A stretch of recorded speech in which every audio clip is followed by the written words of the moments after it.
Hello दोस्तों, तो कैसे हैं आप लोग। आई होप कि आप सभी अच्छे होंगे। ब्रदर्स एकेडमी में एक बार फिर से आपका स्वागत है। तो आज हम लोग क्लास 10 का चैप्टर 6 ट्रायंगल देखने वाले हैं। उसमें सबसे पहला जो थ्योरम आता है पीपीटी थ्योरम, जिसका फुल फॉर्म होता है बेसिक प्रोपोर्शनैलिटी थ्योरम। इसे हम थेल्स थ्योरम के नाम से भी जानते हैं दोस्तों। ठीक है, इस थ्योरम में क्या है, चलिए शुरू करते हैं। If a line is drawn parallel to one side of a triangle to intersect it two other side in the distinct point, those two sides are divided in the same ratio. इसका मतलब क्या हुआ दोस्तों कि अगर कोई line DE जो एक किसी भी ट्रायंगल के एक साइड के पैरेलल है, दैट मीन्स कि BC, तो अदर टू साइड पर अलग अलग डिस्टेंस पर या अलग अलग पॉइंट पर इंटरसेक्ट करेगा, जैसे D और E। और इस तरह से इंटरसेक्ट करेगा कि इसके जो रेशियो होंगे यानी AD बाई DB इक्वल होगा AE बाई EC का, यानी दो साइड को इक्वल रेशियो में डिवाइड करेगा।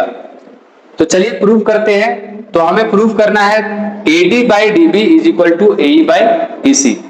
जैसा कि आप देख सकते हैं हमारे ट्रायंगल में DE parallel to BC given है और हमने यहाँ पे कंस्ट्रक्शन किया है जो कि B को E से मिला दिया और C को D से मिला दिया और एक लाइन DM परपेंडिकुलर AC पर ड्रॉ किया और EN लाइन AB पर परपेंडिकुलर ड्रॉ कर दिए। अब हम यहाँ पे एक ट्रायंगल लेंगे ADE और इस ट्रायंगल में हम इस ट्रायंगल का एरिया फाइंड आउट करेंगे।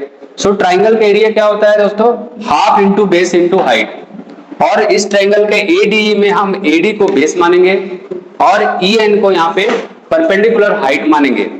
तो जैसा कि आपको हम बता चुके हैं, तो एरिया ऑफ ट्रायंगल ADE क्या हो गया, half into AD into EN। इसको इक्वेशन फर्स्ट मान लेंगे।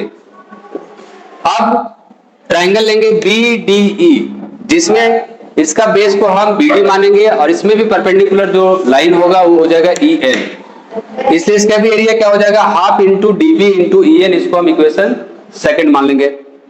अब इधर आइए, फिर से हम लोग एरिया निकालेंगे ADE का। इस बार हम लोग इसका बेस मानेंगे AE को और इसका जो परपेंडिकुलर डिस्टेंस होगा वो होगा DM। इसलिए इसका एरिया हो जाएगा half into AE into DM। और दूसरा जो इसको इक्वेशन आप थर्ड मान लीजिए। अब दूसरा ट्रायंगल जो लेंगे CDE, इसका बेस अगर मान लेंगे CE EC और इसका परपेंडिकुलर डिस्टेंस हो जाएगा DM। इसलिए इसका एरिया क्या हो गया दोस्तों, half into EC into DM। और इस तरह से हमने यहाँ पे चार ट्रायंगल का एरिया निकाला। अब इस चार ट्रायंगल का हम लोग डिवाइड करेंगे और देखेंगे कि क्या रिजल्ट फाइंड आउट होता है। पॉज कर दो। अब हम लोग क्या करेंगे, इक्वेशन फर्स्ट और इक्वेशन सेकंड को डिवाइड करेंगे और इक्वेशन थर्ड और इक्वेशन फोर को डिवाइड करेंगे। तो जैसा कि आप देख सकते हैं इक्वेशन हमारा जो फर्स्ट था, एरिया ऑफ ADE जो कि half into AD into EN था और area of BD half into DB into EN था। अब इसमें हम लोग देख सकते हैं कि हाफ हाफ कट हो गया और EN कट गया और हमारे पास जो एरिया ऑफ जो रेशियो बचा वो है AD बाई DB। इसको हम इक्वेशन फिफ्थ मान लेंगे। अगर आइए जो इक्वेशन थर्ड और फोर्थ को जब हम डिवाइड कर रहे हैं, जो कि है area of ADE half into AE into DM और एरिया ऑफ CED जो होगा half into EC into DM। अब इसमें भी आप देख सकते हैं हाफ हाफ कट गया, DM कट गया। अब हमारे पास जो एरिया रेशियो बचा हुआ है वो है AE बाई EC। इसको इक्वेशन हम लोग 6 मान लेंगे।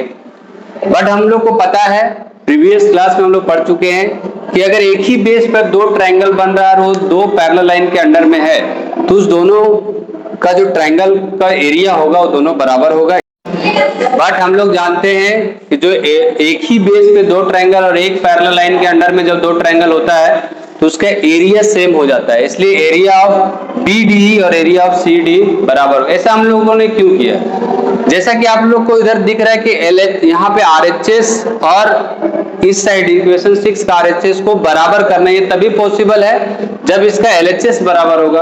और LHS में आप देख रहे हैं कि न्यूमरेटर में यहाँ एरिया तो बराबर है बट डिनोमिनेटर का एरिया बराबर नहीं है। तो ये दोनों तभी बराबर हो सकता है जब इसके दोनों का जो LHS है वो बराबर होगा। इसके लिए हमको डिनोमिनेटर का एरिया बराबर करना पड़ेगा। और यहां से आपको क्या मिल जाता है कि एरिया ऑफ BDE जो होगा बराबर होगा एरिया ऑफ CD। इसका मतलब क्या हुआ कि इसके जो डिनोमिनेटर का जो एरिया था वो बराबर हो गया। इसलिए जब LHS बराबर हो गया तो इस इक्वेशन फिफ्थ और इक्वेशन 6 से RHS भी बराबर हो जाएगा। इसलिए हम बोल सकते हैं कि AD by DB is equal to AE by EC होगा। और इस तरह से हमारा थेल्स थ्योरम प्रूव्ड हो जाता है। तो कैसा लगा हमारा वीडियो बताइएगा, कमेंट करिएगा। अगर किसी भी तरह का दिक्कत है तो हम कोशिश करेंगे कि आपके कमेंट का जवाब दे सके। Thank you.